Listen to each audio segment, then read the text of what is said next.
Welcome to another episode of Relentlessly Resilient, where real people share real-life experiences and the tools they've developed to be able to move forward and live their best life. I'm Jennie Taylor. And I'm Michelle Scharf.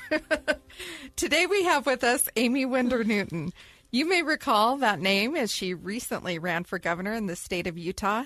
Aimee is a wife and mother to 4 children, an active member of the LDS Church. She currently holds an elected office as a member of the Salt Lake County Council, representing the 3rd District. Aimee has been very honest and open in her social media accounts with friends about some challenging and difficult struggles that she's had to face.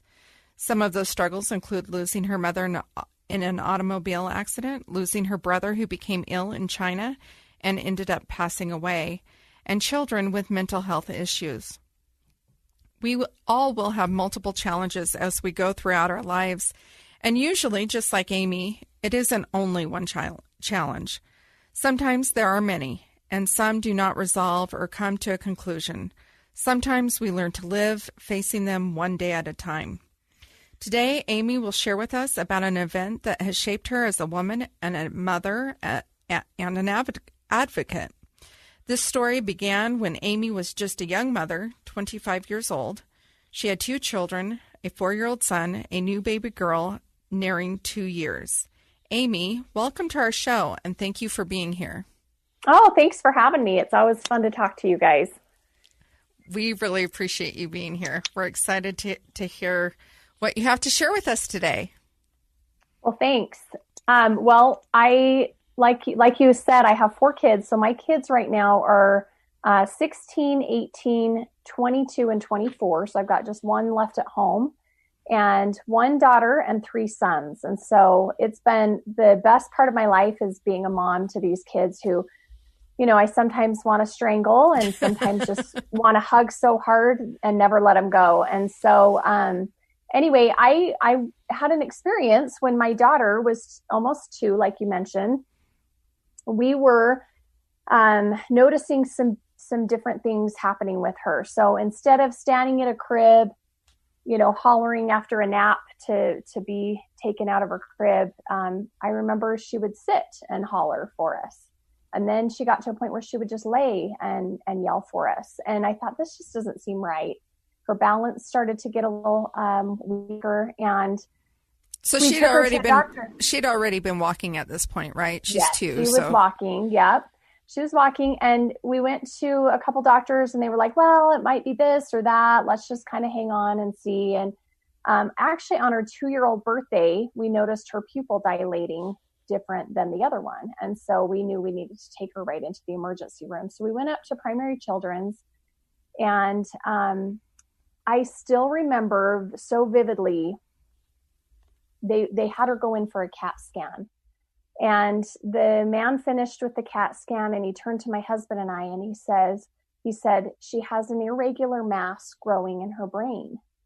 And my husband immediately started to cry. And I kind of just remember standing there, like it almost felt like a dream. Like, this isn't really happening. Like, what does that even mean?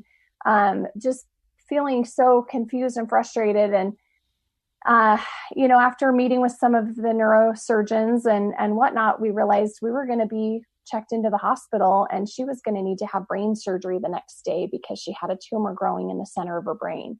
The tumor was olive-sized, and it was on her brain stem, which makes it an incredibly dangerous location for a brain tumor. It was crazy. I mean, we were in shock. And it was interesting because I remember our parents coming to the hospital, and even her pediatrician stopped in, and she was sitting on the floor singing happy birthday to herself as we were all standing there crying and figuring out what we were going to do and what we had ahead of us. So that's kind of the one of the biggest trials I'd ever had up to that point. It was the biggest trial I'd ever had up to that point in my life, and was gearing up for this doozy. Anyway, the next day we met with the neurosurgeon, and they had done an MRI to see exactly where this tumor was. And he brought us into his office, and he told us, you know, this is a large olive-sized tumor. He showed us the location. I remember him showing like a little model of a brain, and when he showed me that it was right in the center, I thought, oh, she's going to die. Like there's nothing that they're going to be able to do. And he said, no, he goes, we can go in and operate, but because we're operating around the brainstem, and because this tumor is kind of a star shaped, it's an astrocytoma. So it has like little tentacles that like go between the tissue. He said, it's really, it's difficult. And he said, she has about a 40% chance of surviving. And if she survives, she'll probably be blind, deaf, or paralyzed. And, at that point, I mean, I just was a mess, but we knew she needed to go in for the surgery. We had no choice. And anyway, she went in and they operated on her. What did that feel like? I mean, 40%, that's pretty close to 50%, which is like, for me as a mom, not good. Right. For me as a mom, I'm thinking, you don't have a choice. Like you said, you don't really have a choice. She needs to have surgery. But at the same time, you're looking at being blind, deaf, paralyzed, and possibly even death, because, I mean, it is surgery. Right. Yeah. And we knew we didn't have a choice because she was critical enough that she would have passed away had we not done the surgery. What was happening was the tumor was blocking one of her ventricles in her brain, and it was causing hydrocephalus, which is the fluid on the brain. And so her brain was swollen because this fluid was building up. And so we knew we didn't have a lot of time, and we just knew we didn't have a choice. And so what was interesting is I remember in the surgery waiting room, my mother-in-law was in there, and she said, how are you feeling? And I said, I'm okay. It's going to be okay. If she lives or dies, it's going to be okay. And, she looked at me horrified. And looking back, I just think, well, when you're in shock, I guess you say and do a lot of crazy things. But, deep down, because of my religious beliefs and because of, the things that I know, I knew, whatever happens is going to be okay. Like, we're going to get through this. And, we were really sad when they came out and they said, yeah, she survived, but we only got 25% of the tumor. And I thought, oh man, you go through that big risky surgery and you only get 25%. And, we hoped it would be enough. And she was left with some slight disabilities. She couldn't stand and walk, but it wasn't too bad. And we took her home to rehabilitate. But then 3 weeks later, she started having symptoms again of the hydrocephalus. And we found ourselves back in the emergency room, and they admitted her again. And they said the tumor had completely filled in the space that they had taken out. Oh my so goodness. Even though it was in just 3 weeks. In just 3 weeks. Oh. And we don't know if it was like a sponge where, it's really packed in there tight, and then you have some of it taken out. So it kind of just loosened Filled up. the space up. Because it was supposed to be a slow growing tumor, but that was when the true test started for me. Is that night we were readmitted. I just remember, it was 2 or 3 in the morning when they finally came to get her to put another shunt in. And the shunt is where they put like a little tube in her brain to drain the brain fluid. And I just was like done. Like I couldn't do it. Like thank goodness my husband kind of took over at that point and let me kind of have a little shutdown moment. But here my baby was back in the hospital. It didn't look like the tumor was shrinking or that it was helping by taking out that last little bit. And then we knew if they were going to operate again, they were going to have to be far more aggressive, which just means that the risks go up tremendously. And so anyway, so they told us she needed to have another surgery and they were going to be more aggressive. So, Aimee, I'm thinking this, when you said that, you're kind of in shock and kind of matter of fact, it's going to be okay. Everything will be okay regardless of what happens. And then you think you've made it through that surgery to find out you've now got to start all over and do all of that again. Where were you at that moment, that faith you spoke of that let you know, okay, we're going to get through this. This is going to be okay. Is that when you say you had kind of a shutdown moment, did you kind of start to lose your grasp of that a bit? Did it start to feel like maybe I'm not sure everything's going to be okay now?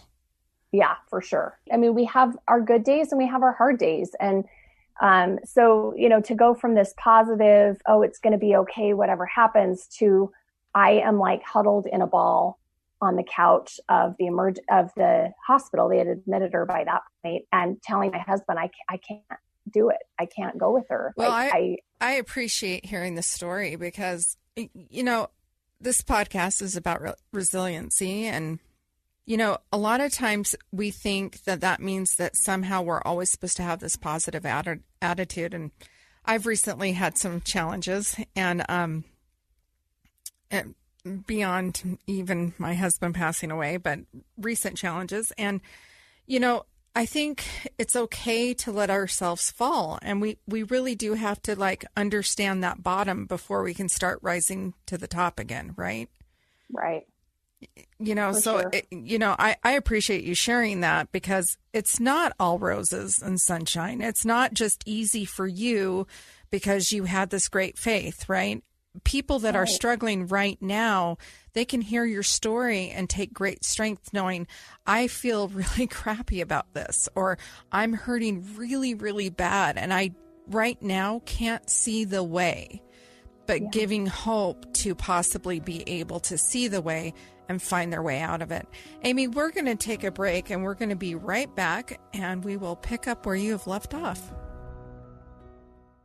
We're back with Aimee Winder Newton, and we are hearing her tell us about her 2-year-old daughter being taken back into her second surgery for this brain cancer, and the state that Aimee's in currently is she's fallen into kind of a moment of disarray and not feeling like she can take on all of this right now. It was just too much.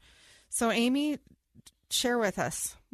Well, first I will say I've learned throughout my life, there is something about getting enough sleep that helps you be able to deal with challenges. And Amen. For me, that is such a huge trigger for me, is being able to, if I'm sleep deprived, man, the world sure looks bleak, but if I can get enough sleep, I can handle anything. And that's kind of where I was at this point. So anyway, the next day, they told us that after they put the shunt back in, that she was going to need to have another brain surgery, and that they were going to be more aggressive. They were going to use those little lifesavers that they put on your head so they could track it through the MRI. And I mean, this is 20 years ago. So technology now, I'm sure, has progressed so much better. But anyway, they took her in. And the day before, it was really interesting. I had her 4-year-old brother who had been staying at my mom's. He came up to the hospital to spend some time with her because we knew that, there was the chance she may not make it. And I wanted her to have that time with her brother. And so we took a lot of pictures of them together, and they had fun playing for a little bit. But anyway, she went back in for this surgery, and they were pretty aggressive, but they got 90% of the tumor. And the funny thing before the surgery that happened, though, was the doctor was talking about how if after this surgery she still has the problem with the brain fluid draining and, moving this tumor doesn't help it drain. He said, yeah, there's this procedure we can do called a third ventriculostomy, where we punch a new hole through a different ventricle to try to get that brain fluid to drain. And he said, or, we just have her have a shunt in her head for her whole life that would just be draining that fluid. And I thought, well, that sounds terrible. So the day before the surgery, I actually went to the neurosurgeon and I said, hey, what if you do that third ventriculostomy during the brain surgery? I mean, you've already got her open.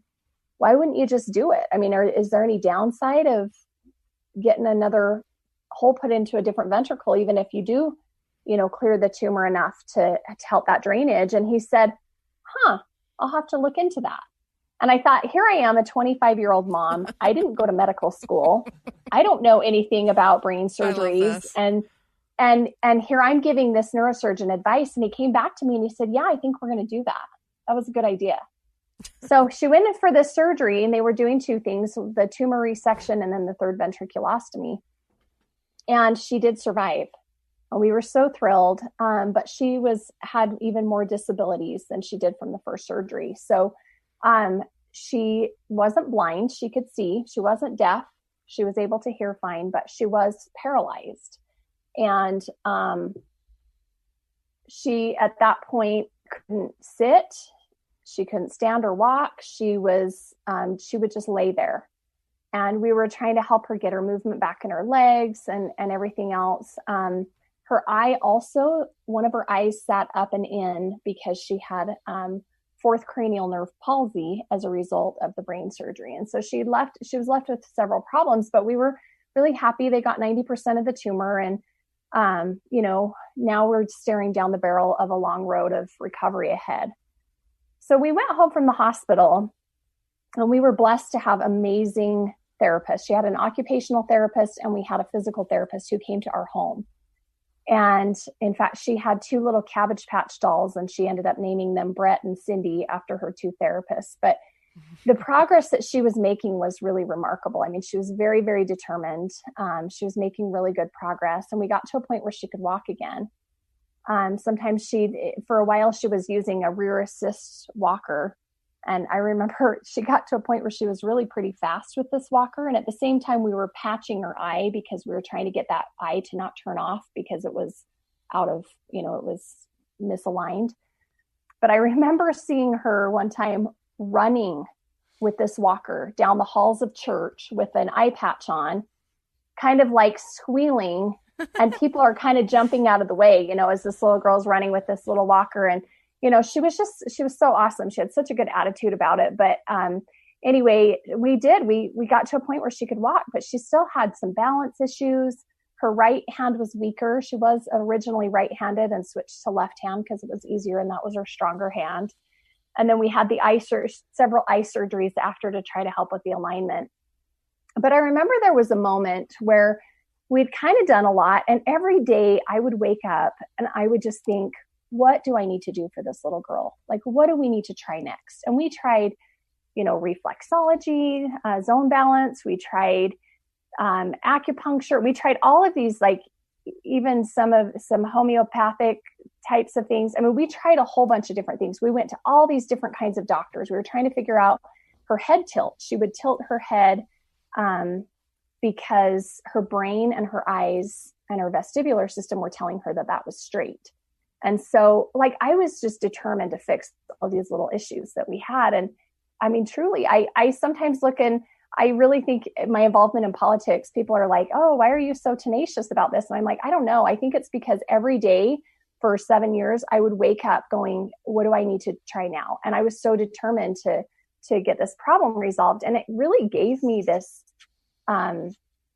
ability that I think has carried me through my whole life when I've dealt with other things of being a fighter and being willing to fight for people. And so, I know sometimes we go through hard things, but I think we get some really good things from it, from what we learn from our trials. And, that was one thing that I definitely got. Well, I can see that, Aimee. And I think of you saying 7 years of fighting for your child. Sometimes we think we've got this trial. We just want it to be over and done. We want to fix it, solve it, wrap it up with a bow, set it on the shelf and move on with our lives. And yet you've got this young girl who these problems are starting right as she's at her 2nd birthday. And it's 7 years, not just 7 surgeries or 7 weeks or 7 months, 7 years of fighting for this child.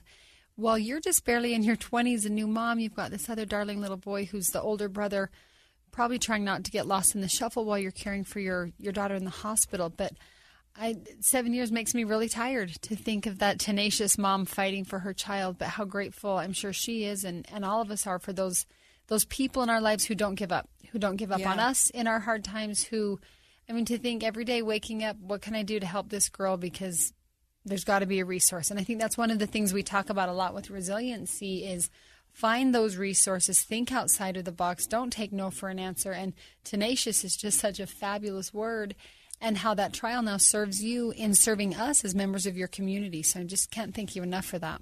Yeah, I love you talking about being an advocate for your daughter and how that has translated into your political work. I was a doula for a while, so I would support women in the hospital during childbirth.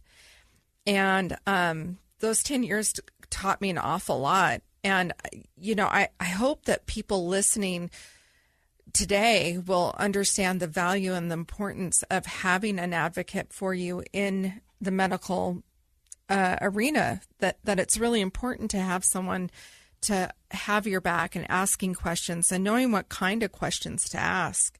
I think that oftentimes moms are inspired. I know when I had several miscarriages. I think I was on like the 5th or 6th miscarriage that I was on, and I finally just poured into medical text on child loss and infertility.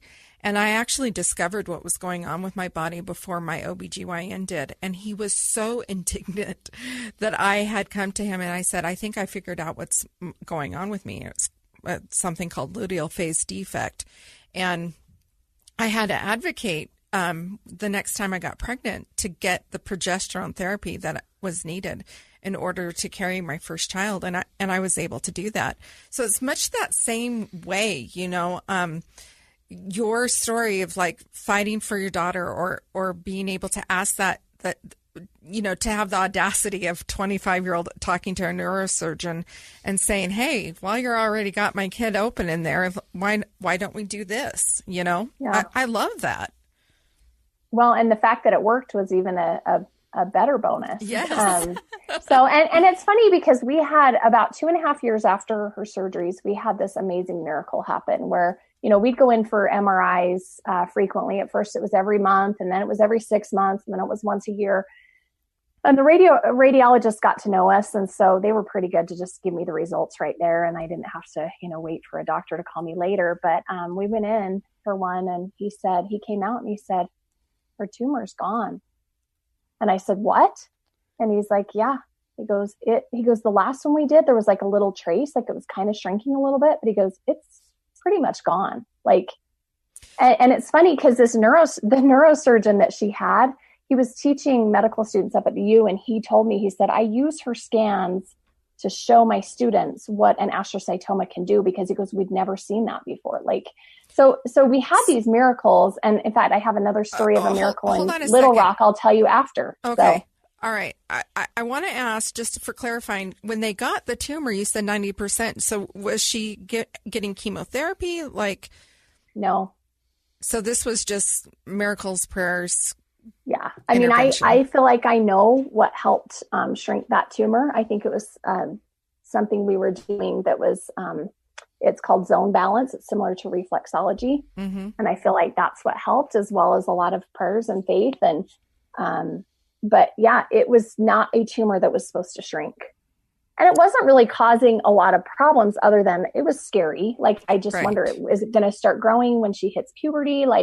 What happens with this tumor? And so to have it shrink was one less thing to be stressed about. We still had some disabilities we were dealing with, though, the head tilt, the eyes. And so anyway, I have another cool story of a miracle in Little Rock, Arkansas. But before I get to that, I just want to say, one of the things that I learned through all this too is when you have hard things you're going through, one of the best things you can do is learn to be grateful and figure out what are those things that you can be grateful for, even in times of hardship. Amen. And so I wrote down, in fact, I have it right here in front of me because I keep it, I fold it up and keep it in my scriptures. But I wrote this, I think 3 weeks after her surgeries.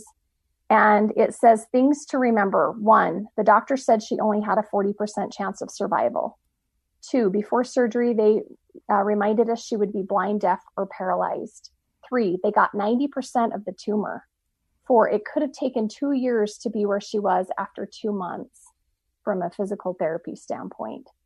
5, she has a good therapist. 6, 40 more in-home visits were approved by our insurance. That's unheard of.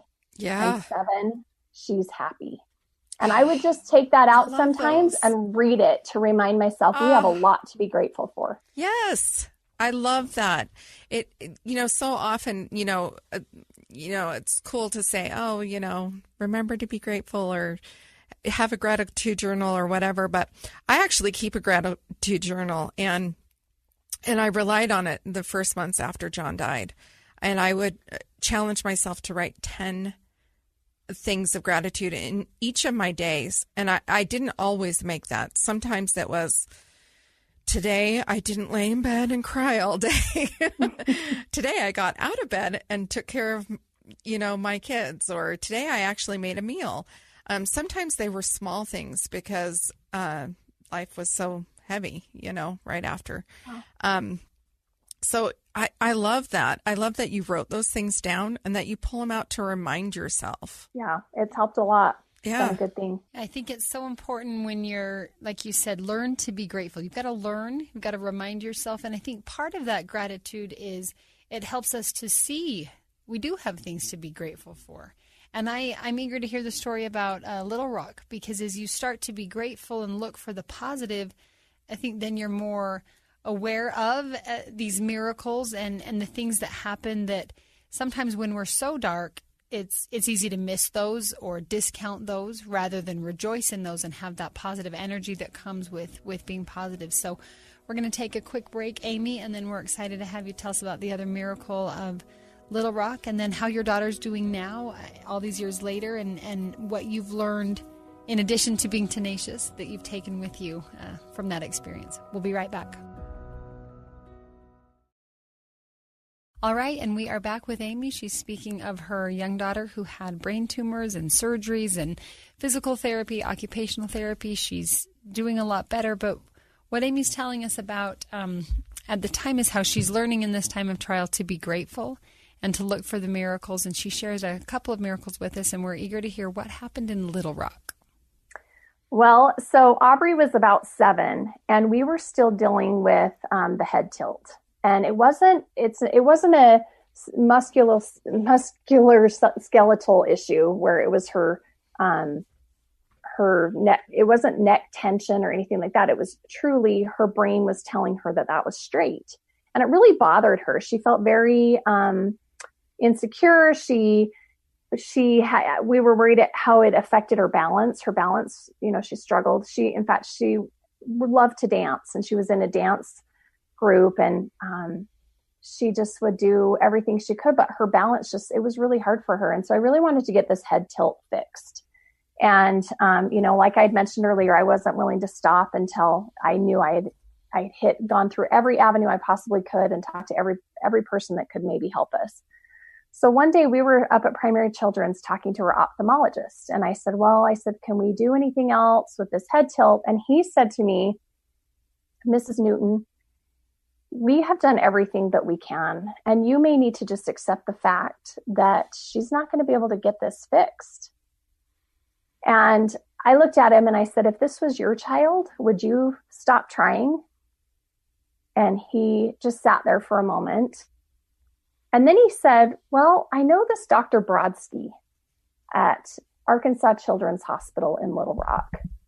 And he does this surgery on ocular tilts where he goes in and he does eye surgery, but he rotates them a different way, hoping that then the head would make up for that by going up straight. And he's had some pretty good success. And looking back, I swear that guy was inspired right then, because, before he was like, oh no, we've done everything we could, but it was like it clicked for him. Well, funny enough, about 10 months before, we had open enrollment on our insurance, and we had the choice between 2 plans. And for some reason, I felt prompted to change my insurance. And I did it at the time because I thought, well, we get more therapy visits with this one and we might need them. So that was my justification, but it cost us more money. We had to pay like 10% on any inpatient or outpatient procedures. Like financially, it didn't make sense that I switched. And I remember by the end of the year thinking that was the dumbest decision. We didn't even end up using those therapy visits. And, what was I thinking? But after I talked about Dr. Brodsky, I went home and I started doing some research, and I found Dr. Brodsky was on that insurance plan that I had changed to. And funny enough, Arkansas Children's Hospital was even a facility that was covered. And so I started making my plans, and I called, this was about October, I called Dr. Brodsky's office to make an appointment. And they said, oh, he's really busy, but, we can squeeze you in. And I said, well, and I need to get that surgery on an ocular tilt surgery. And they said, okay, well, he's booked out to the end of the year, so we could have you come like in March. we could put you on the schedule for March. And I said, well, I only have this insurance till the end of the year, so we've got to do it before the end of the year. And they said, well, sorry, he just doesn't have any openings, and the hospital's remodeling, so they're limited on space and things right now. It's not going to work. So I, being, I don't know what the right word is. Tenacious.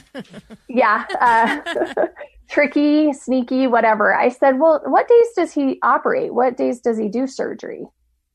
And I remember her saying, ma'am, I already told you he won't be doing any surgeries in December. And I said, or he can't fit you in December. This is I know, I'm strategic planning. This is how strategic. That's the word. Yes, yes. I'm very strategic. Yeah. It's strategery. Yeah. So anyway, so she said, well, he operates on Mondays.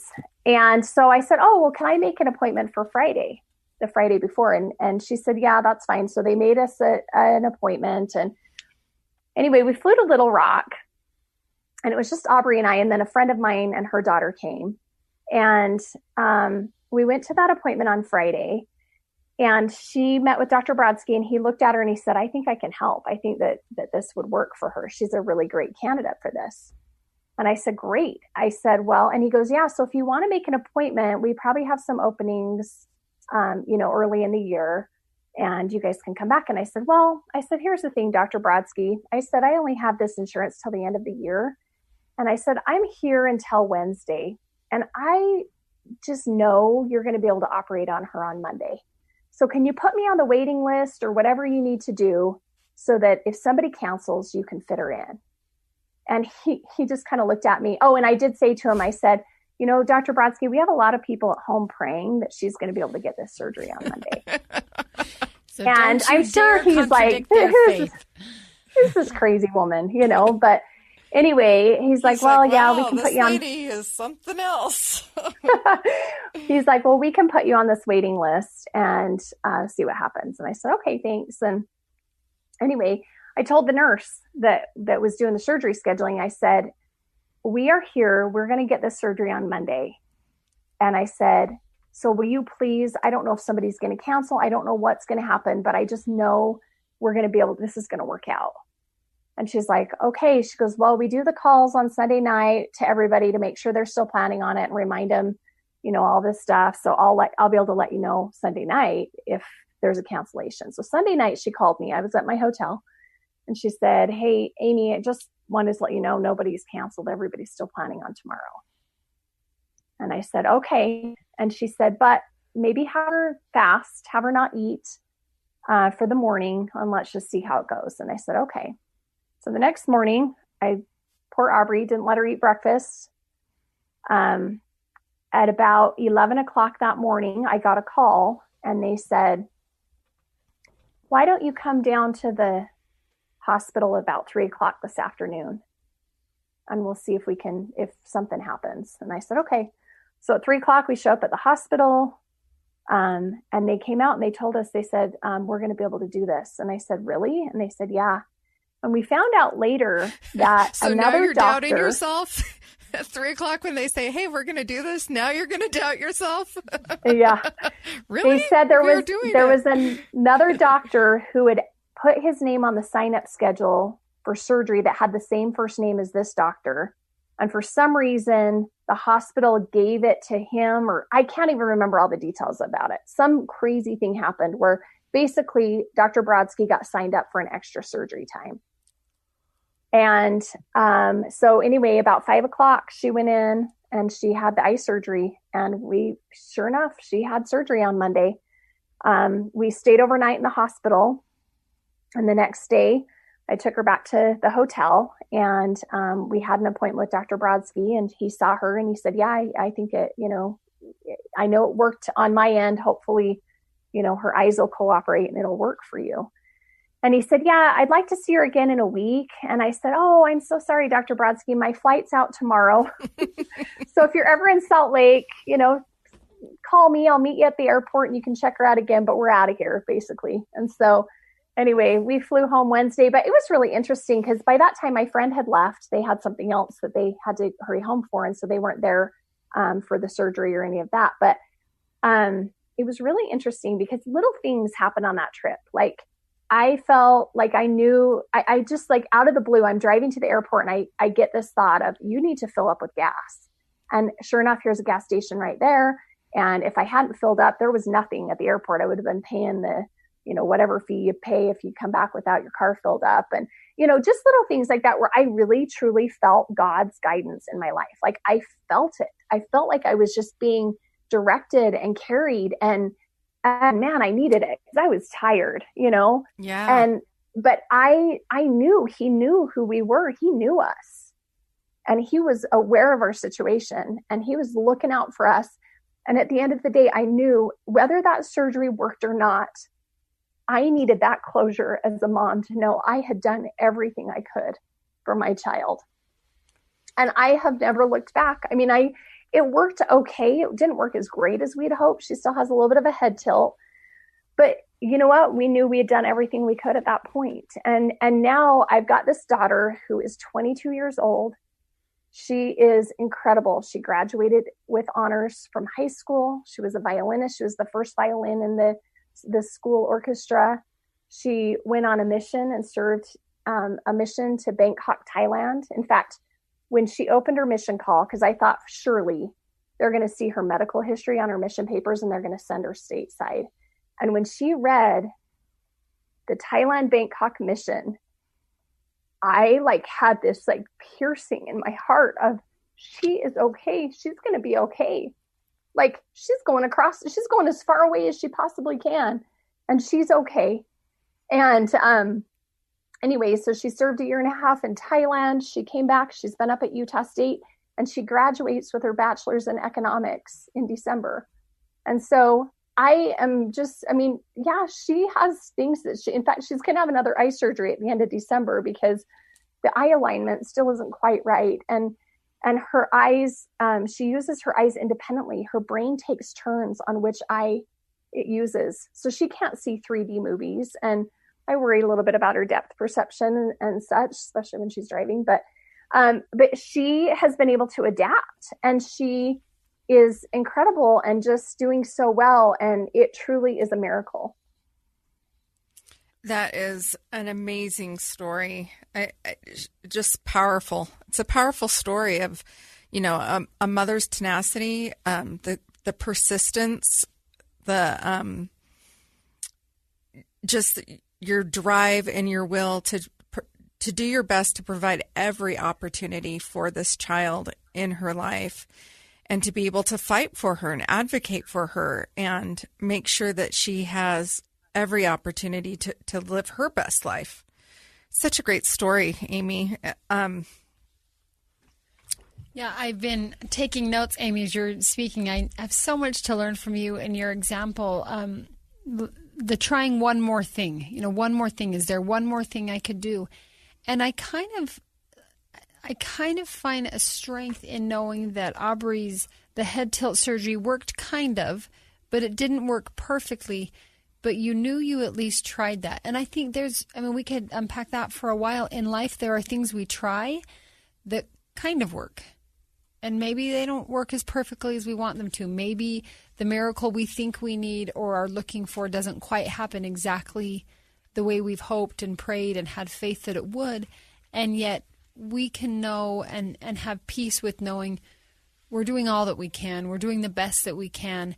And then kind of accepting it at that, and knowing that we have kind of put in everything we can, and then we're grateful for the result of that, even if the result's not perfect. Because most of us in this room, most of us listening to this podcast, we've got trials and hard things that happen in our life. And even when we have a lot of faith and everybody's praying, it doesn't always look the way we want it to look. And yet we can know that we've tried that one more thing. We didn't give up. We didn't just quit. And we can be grateful for the progress that's made, even if that progress doesn't take us immediately to perfection, right? Because that's kind of how the journey goes. And I'll admit, I got really emotional when you talk about your sweet daughter going to Thailand on this church mission where it's like everything, it sounds like it kind of came full circle 20 years later almost, that you're thinking, here's this little girl that we literally had to fight to keep her alive. And now she's going to jump on a plane and go live in a completely different culture, a completely different society, completely different way of life. And she can do it. She can do it. She's strong. She's resilient. She's not perfect. Her body's not perfect. She didn't get everything put back exactly the way you would have hoped it would have been. And yet look at her go, doing well in school, economics. Oh my goodness. Like clearly her brain's working if she's an econ major. But just, it made me, even though she's not my daughter, I just felt that feeling of motherly pride going, look at this young girl, this young fighter who would lay in her crib to let you know she was done with her nap. And then she never gave up. I mean, you never gave up as the mother, helping advocate for her and fight for her and give her every possible resource. But this darling little fighter in a 2-year-old's body that has kept going, and what an inspiration that is for all of us, that she still lives with this trial. It didn't magically go away. Even all the surgeries, all the therapies, all the insurance, all the years didn't make it so now everything's perfect. And yet you've got this attitude of gratitude for how much progress has been made and how much better it is. What resiliency is, it really right? Is. It's cultivating an attitude of gratitude. You spoke about sleep early on, the need for sleep. Mm-hmm. That works as a double-edged kind of sword with resiliency. If you get some sleep and you can put that attitude of gratitude together, if you can start to gather your resources better, start to think clearly, it will also help you sleep better, right? Yeah, you're right. And so there's benefits to that. And I, I mean, your story is just a series of a how-to on resiliency, really. The fact that you were able to figure out, like, okay, what's next and where am I going to find those resources and how am I going to find those resources, and that you kept asking questions. What else can we do? What else can we do? Just in doing that alone, that is also a skill in resiliency. Gathering your resources, figuring out what is in your control and what options are available. I mean, like I said, it is one story after another of tools of resiliency here. And the strength that comes from that, I said this briefly before, but I kind of want to focus on it for a minute. Aimee, you are a wonderful leader in our community. And anyone who lives here in the Salt Lake Valley or even along the Wasatch Front in Utah, and not just because you ran for governor, but that maybe gave your name a little more recognition, but you are known in your community, your school, your PTA, your community council, your city and county council, the impact that you have. And I love that you can recognize this trial of your early young motherhood years has made you a force for good, not just for this daughter of yours, not just for your own family, but for families like mine, for those of us who live here. And you've become an advocate for what's important to you, what's important to your neighbors and your community members. You're taking that same skill of trying one more thing, waking up each day asking, what good can I do today? Not trying to solve the next decade's problems in the moment, but right now, today, what can I do? And I think there are so many of us who are reaping the benefits of the lessons you learned in that trial. So as a member of the public community here, I just want to thank you for letting that trial work for good within you, and then not just keeping the good for you and your beautiful daughter and your family, but putting that work, those skills, that resilience you've gained to work for the people around you and for your own community. Just how grateful I am that you would not crumble under the trials that you've had, but really rise up and then put them to use for the betterment of your community. That is just such a beautiful, not just personal resilience, but how you've let your resilience be a blessing to other people. So thank you for that on behalf of our community. Absolutely. It's amazing to know you as a friend, know you over the years, and all of the many things that you really could come to talk to us. And I believe that we plan on, if you are willing to come back and speak on some of those other issues that I find critical and near and dear to my heart, things like mental illness, and you have experienced loss in your life as well, not only your mother, but a brother. And so, you are a picture of resiliency and fortitude and faith and so many things. Tenacity. Yes, just so many things. I really appreciate having you on today. Thank you so much for sharing your story with us. Well, thank you for letting me. This is such a good experience to be able to reminisce on some of these things. And, in trials, we do learn. We learn from, I believe that's why we're here, is to learn, and we all have them. And so figuring out how we can learn from them is to me the easiest way to get through it, because they're not fun. Well, and that's another key of resiliency right there, is finding meaning and purpose in our trials. I don't necessarily believe that God hands us every trial specifically for us. I don't really believe in that, but I do believe that the trials that we are faced because of our mortality, just from the act of being here, we fare better and we gain purpose and strength in finding meaning and purpose in whatever that loss or trial is. So true. Yeah. Well, thank you, Aimee, so much for joining us, for sharing this story.